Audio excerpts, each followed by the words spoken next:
Mesdames, Messieurs, bienvenue dans votre émission Univers de femmes, une émission qui fait la promotion de la femme, mais aussi de sa pensée sur la marche de la République démocratique du Congo. Vous le savez, le 31 juillet 2020, c'était la journée internationale de la femme africaine. Alors, nous avons réalisé une émission avec une femme. Il s'agit bien sûr de Maman Nzunziwa Mbombo qui nous a parlé de sa lutte, mais aussi de ce que doit faire la femme pour parvenir à son indépendance, pour parvenir à son émancipation, mais aussi pour parvenir à la parité. Suivez et on se retrouve tout juste après.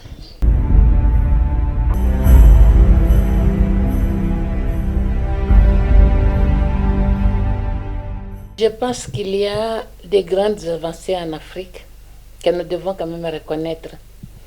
J'ai essayé un peu de creuser pour voir depuis les indépendances ce que la femme africaine, ce que nous pouvons retenir de l'évolution des femmes africaines dans notre continent. Je dirais qu'il y a vraiment des avancées significatives. Et c'est ainsi que je vous donnerai l'exemple. J'ai essayé de mettre ça par écrit pour ne pas oublier certaines grandes dames. Et je verrai par exemple Madame Winnie Mandela, qui s'est vraiment battue dans la lutte contre l'apartheid à côté de son mari. Malgré les 27 ans de prison de son mari, elle ne s'était jamais découragée, ni comment dirais-je, départie de sa responsabilité. Je peux aussi citer l'exemple en Éthiopie de Madame Sahel Ock, qui avait fait preuve vraiment de bravoure dans sa carrière de diplomate. Et elle a été représentante des Nations Unies pendant longtemps. Elle représentait l'Union africaine.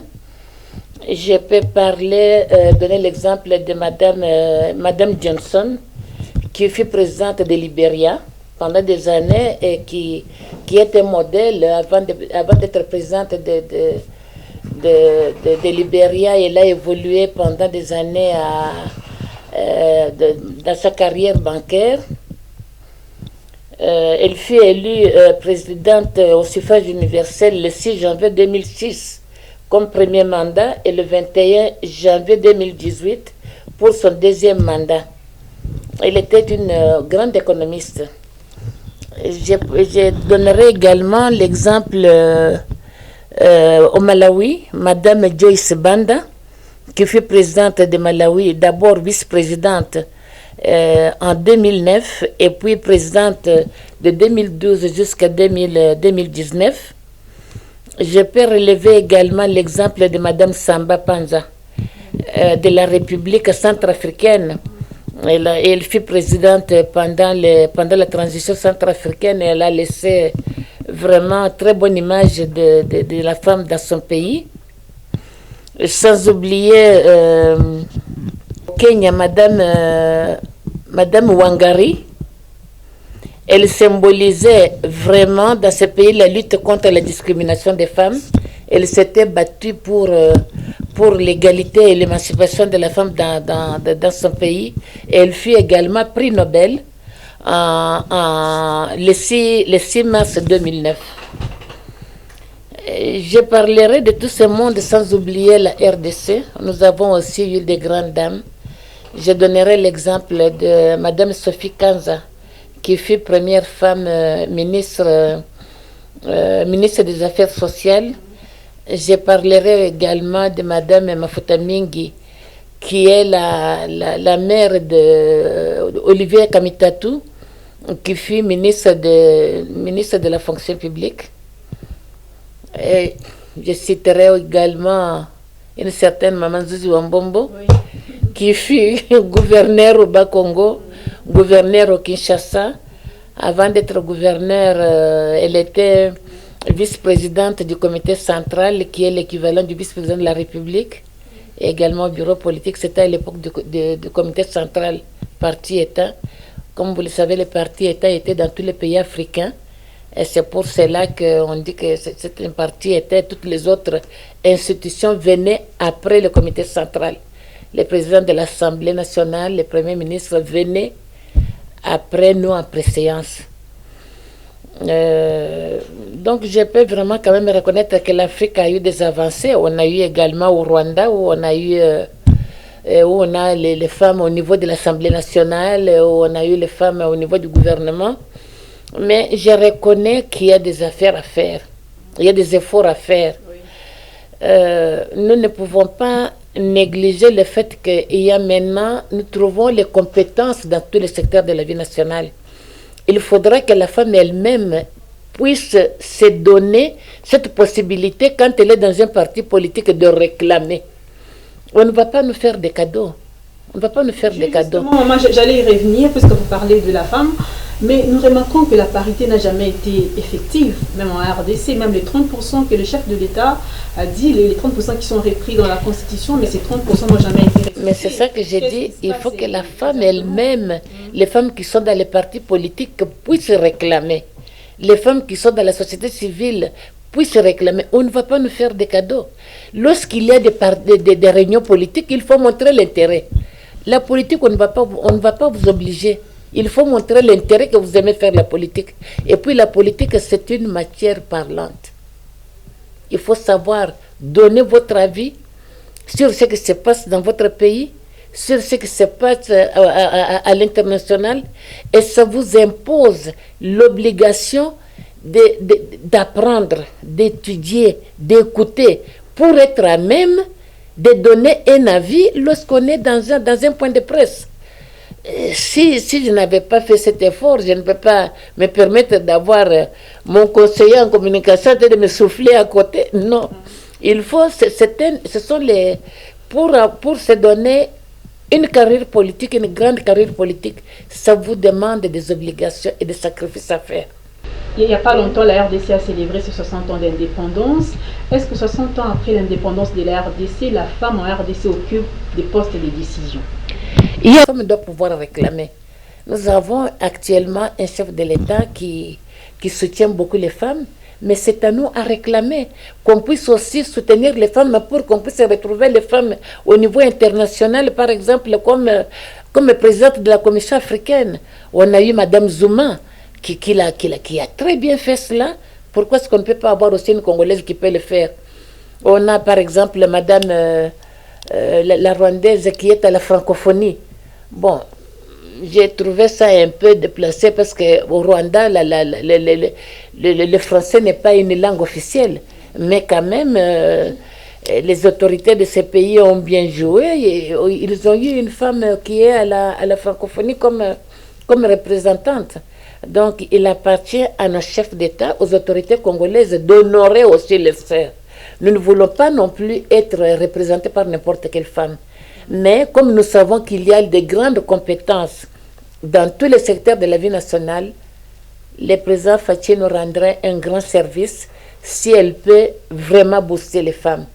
Et j'en profite pour le féliciter parce que j'ai vu hier qu'on a nommé une femme comme présidente à la cour d'appel. Oui. La magistrature, c'est la justice qui élève un pays. Et si il a eu à confier cette grande responsabilité à une femme, et je crois que nous devons le remercier et le féliciter.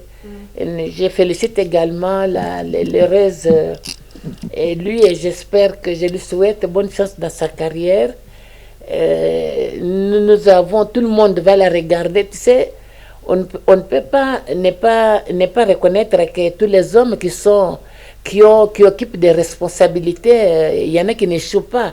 Mais l'échec d'une femme, ça va être chanté sur tous les plans. Donc nous avons cette double responsabilité de rester le meilleur. Nous avons cette lourde responsabilité d'être toujours, d'avoir des bonnes opinions pour que même les dirigeants puissent se dire bon, nous avons intérêt à booster les femmes. La plupart de nos constitutions parlent de l'égalité homme-femme, mais les femmes, nous regrettons le fait qu'en pratique, ça ne se fait pas. Nous trouvons qu'on donne plus d'importance ou de crédit aux hommes par rapport aux femmes. Or, la plupart des femmes qui ont occupé les grandes responsabilités dans notre pays, je dois dire sincèrement, elles n'ont pas démérité.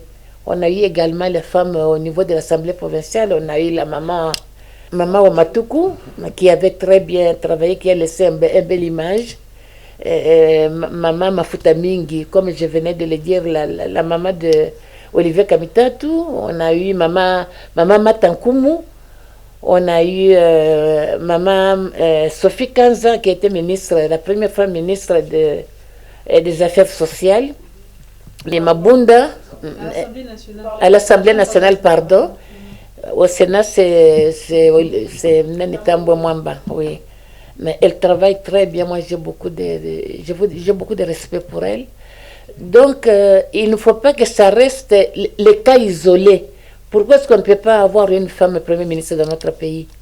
Je pense qu'il y a des femmes compétentes qui peuvent bien occuper ces postes pour ne pas rester toujours donner l'image que la femme congolaise, elle n'est pas très compétente. Ok maman, de nos jours on constate que la tradition africaine avec ses pesanteurs écrase la femme.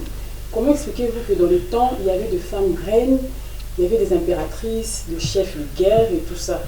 Alors pour qu'on décrit la disparité sur le genre, est-ce que l'Afrique a progressé ou l'Afrique a progressé? Non, l'Afrique a progressé. On ne doit pas continuer à avoir des femmes va en guerre. Et puis ça dépend aussi des coutumes.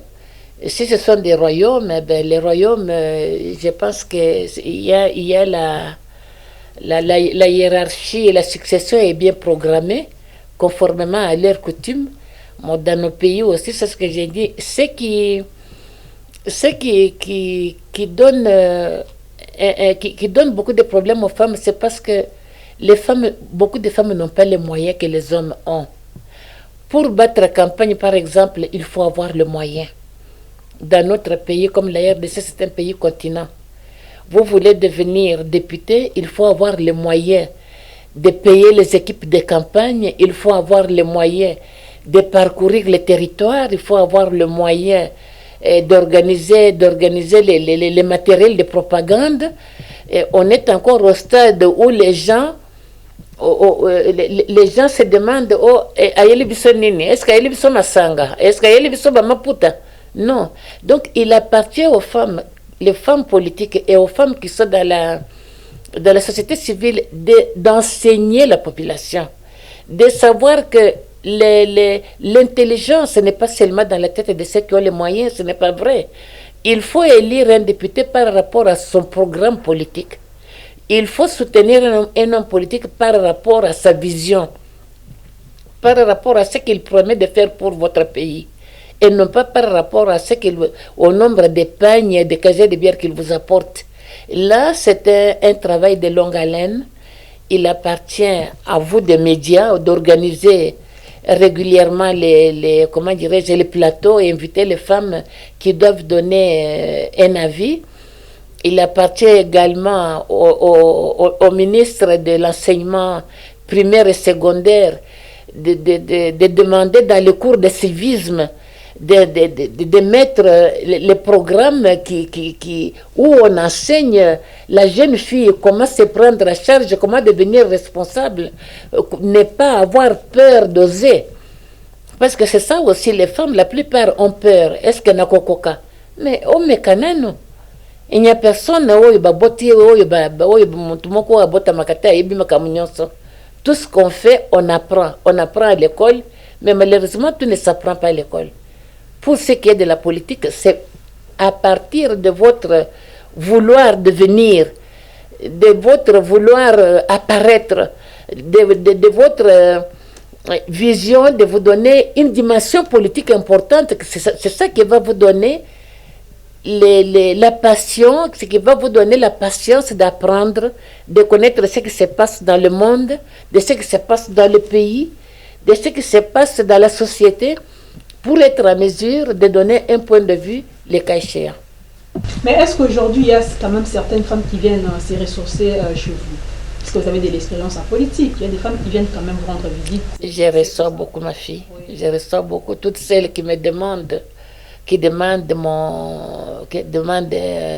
une audience, je m'organise toujours avec mon conseiller en communication Innocent pour leur organiser le temps nécessaire pour échanger. J'ai quand même une expérience politique de plusieurs décennies. Je ne vais pas garder ça pour moi-même, ça sera de l'égoïsme. Je dois les partager à travers les rencontres. Qu'est-ce qu'on peut retenir de vous, maman Zouz Luambombo, aujourd'hui? Est-ce que vous faites toujours la politique ou vous avez arrêté carrément avec la politique? Vous savez, la politique, c'est un virus, hein? On ne l'abandonne pas. On ne l'abandonne pas. Je reste femme politique et femme d'affaires parce que pour mieux faire la politique, il faut toujours avoir un pied dans les affaires. Un peu dans les affaires, pourquoi? Parce que ça va vous donner la possibilité de rester vous-même. Ça va vous donner la possibilité de défendre votre vision, de défendre vos idées. Parce que s'il faut attendre que, si vous ne faites rien, attendre tout de la politique qu'on vous donne toujours, vous savez que la main qui donne est toujours au-dessus. Là où on va vous faire dire les choses que vous ne voulez pas dire, et ça, je crois que c'est un peu incompatible avec mon caractère. Oui, madame, quel conseil judicieux vous pouvez prodiguer à ces femmes? Aux femmes congolaises, j'ai dit, il ne faut pas vous détourner de la politique. La politique, c'est une carrière, c'est une matière qui vous donne la possibilité de servir votre pays, qui vous donne la possibilité de servir la nation, qui vous donne la possibilité d'organiser la vie sociale. Regardez par exemple ici à Kinshasa, je dois dire que les 3/4 des ménages sont tenus par les femmes. Mais il faut qu'il y ait des femmes politiques qui élèvent le ton pour pouvoir parler pour ces femmes, pour pouvoir encourager ces femmes qui font les efforts terribles pour maintenir, comment dirais-je, le niveau de leur famille, pour faire étudier les enfants. La plupart des hommes n'ont pas de métier. Aujourd'hui, avoir une femme qui est débrouillarde, qui est courageuse, c'est une chance exceptionnelle. Et aux femmes, je dirais, nous devons aussi aider nos maris, aider nos frères à nous aider. Lorsque vous associez votre mari à ce que vous faites, si vous êtes, comment dirais-je, sincère avec lui, lui montrer lui montrer vos revenus, ce que votre métier travaille, ça va donner à l'homme la volonté de vous aider dans ce que vous faites. Ayebi ke ote kaka. Amoni que parfois ote kite pour okende ko soma marchandise. Mais ce qui mobile ayebi ke wala kisaka yema kamunyo senenge busalaka. Umona kulebana yote yokenda na zando pesanga isalanga lisa biloko ni olingi di koteka na kenda ko sondela yo. Donc nous avons une grande responsabilité d'être sincères dans nos foyers, d'être sincères vis-à-vis de nos maris, pour avoir la possibilité d'élever nos enfants, d'éduquer nos enfants dans les meilleures conditions.